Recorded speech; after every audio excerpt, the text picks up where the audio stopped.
నరసనపేట జాతీయ రహదారిలో జరిగిన రోడ్డు ప్రమాదంలో పెను ప్రమాదం తప్పింది. స్థానికుల వివరాల మేరకు మంగళవారం ఉదయం టెక్కల నుండి శ్రీకాకుళం వైపు జాతీయ రహదారిపై వెళ్తున్న లారీ ముందు టైరు పేలిపోవడంతో ప్రమాదం జరిగింది.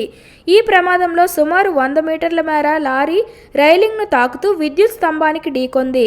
అనంతరం జాతీయ రహదారి నుండి సర్వీస్ రోడ్లోకి లారీ బోల్తా పడింది. లారీ డ్రైవర్ గాయాల పాలయ్యాడు.